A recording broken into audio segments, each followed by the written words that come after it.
নতুন অভিজ্ঞতা আসলে এই অভিজ্ঞতা একদম আমার কাছে নতুন, কারণ আমি কোনো ক্যারেক্টারও সিনেমায় এমন কোনো অভিনয় করিনি যে সেখানে ট্রাফিকের রোল করতে হবে, সেখান থেকে আমি অভিজ্ঞতা পেয়েছি। আসলে এইটা আমার কাছে একটা নতুন অভিজ্ঞতা। আমি চেয়েছি যে কোটা আন্দোলনকারীরা যারা রাস্তায় নামিয়ে মানে জীবনকে বাজি রেখে রাস্তায় নেমে গিয়েছিল এই দেশকে স্বাধীন করার জন্য, আমি তাদের পাশে থাকতে চেয়েছি, যার জন্য আমি তাদের সব জায়গায় আমি থাকার চেষ্টা করছি আমার পক্ষ থেকে। আপু, ওই যে ট্রাফিকের যে কাজগুলো আপনি এখন করছেন, আসলে কেমন কষ্ট হয়, কেমন উপলব্ধি করছেন, আসলে কষ্টটা কেমন? দেখতেই পাচ্ছেন আমার মানে ঘেমে টেমে আমার কী অবস্থা, তাতে হয়তো একটু উপলব্ধি করতে পারছেন যে এই কাজটা, ট্রাফিকের কাজটা আসলে যতটা সহজ আমরা গাড়িতে বসে দেখি ততটা সহজ না। একটা ট্রাফিক অনেকগুলো রাস্তা সে মেনটেন করে, কিভাবে করে আমরা এতগুলো মানুষও আমরা ঠিকমতো কন্ট্রোল করতে পারছি না, আমরা হিমশিম খেয়ে যাচ্ছি। হ্যাঁ, আমরা চেষ্টা করছি যে যতটুকু সম্ভব আমরা যেন ভালোভাবে দায়িত্বটা পালন করতে পারি, কিন্তু এই জায়গাতে আমরা যেখানে 20 জন 30 জন আমরা চেষ্টা করছি একসাথে, সেখানে 1 জন 2 জন 3 জন ট্রাফিক কীভাবে মেনটেন করে আসলে তাদেরকে সেলুট দেওয়া দরকার। কেউ যদি কোনো কাজ না করে আসলে সে বুঝতে পারে না যে জিনিসটা কতটা কঠিন। এই ট্রাফিকের কাজ আসলে অনেক অনেক কঠিন। আগে থেকে যে দ্রব্যমূল্যের দাম অনেকটাই কমে এসেছে, এই ব্যাপারে আপনারা শুনতে চাই যে এই বিষয়টা আসলে কেমন? আসলে দ্রব্যমূল্য নিয়ে আমাদের আমরা যে টিম থেকে আমরা কাজ করছি, কালকে আমরা বিভিন্ন বাজার পরিদর্শন করেছি। এখন তাদের কথা হচ্ছে তারা কিন্তু দ্রব্যমূল্যের দাম কিন্তু কমছে না। যেভাবে আমরা ফেসবুকে দেখতে পাচ্ছি যে এইটার দাম 70 টাকা, সেই জিনিসটার দাম কিন্তু বাজারে বাস্তবে কিন্তু সেটা 100 টাকা, সেটা কিন্তু 70 টাকায় নাই। এবং অনেকে বলছে তারা নাকি চাঁদার শিকার হচ্ছে।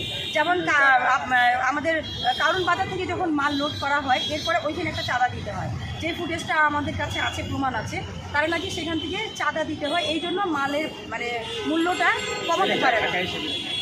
হ্যাঁ, কারণ বাজার থেকে বেড়ে যায়। তো এগুলো আসলে সরকারের দৃষ্টি দিতে হবে যে আর চাঁদাবাজি থেকে আমাদেরকে চাঁদাবাজি যেন না হয়, সেদিকে আমাদেরকে জোর পদক্ষেপ দিতে হবে।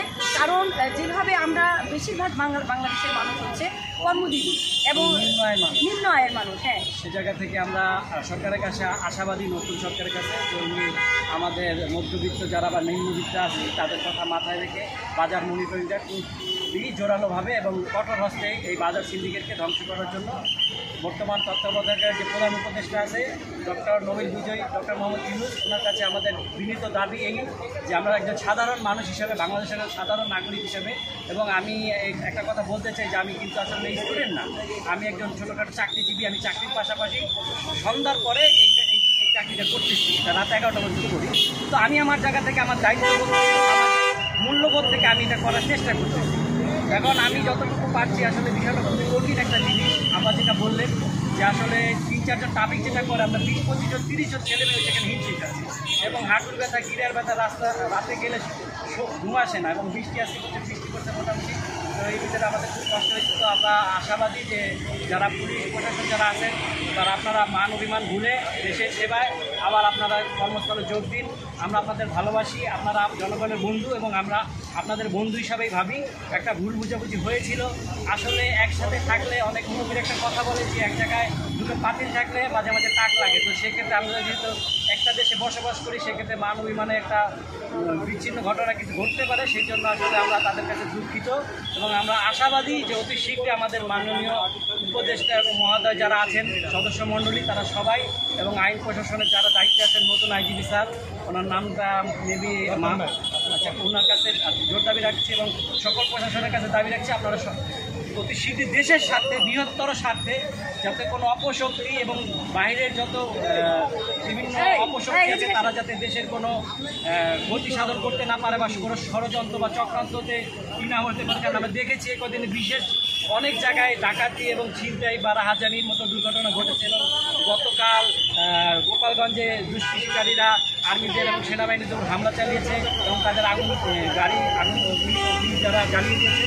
তো সেই বিষয়ে আমি দেশবাসীর কাছে আবেদন জানাচ্ছি যে আমরা সবাই কঠোর হস্তে, আইন প্রশাসন যারা আছে তারা এবং পাশাপাশি আমরা যারা সাধারণ মানুষ, আমরা চাচ্ছি যে তারা কর্মস্থলে যোগ দিক। আমরা তাদের ভাই, তাদের বন্ধু, তাদের সাথী এবং এক দেশের নাগরিক হিসাবে আমাদের দাবি তাদের কাছে যে আপনারা মান অভিমান ভুলে, আপনাদেরও ছেলে সন্তান আছে, আপনাদেরও পরিবার আছে, মেয়ে আছে, তো আমাদের যারা স্টুডেন্ট রাপার আছে, মেয়েরা আছে, অনেক জায়গায় মেয়েরা কিডন্যাপ হচ্ছে।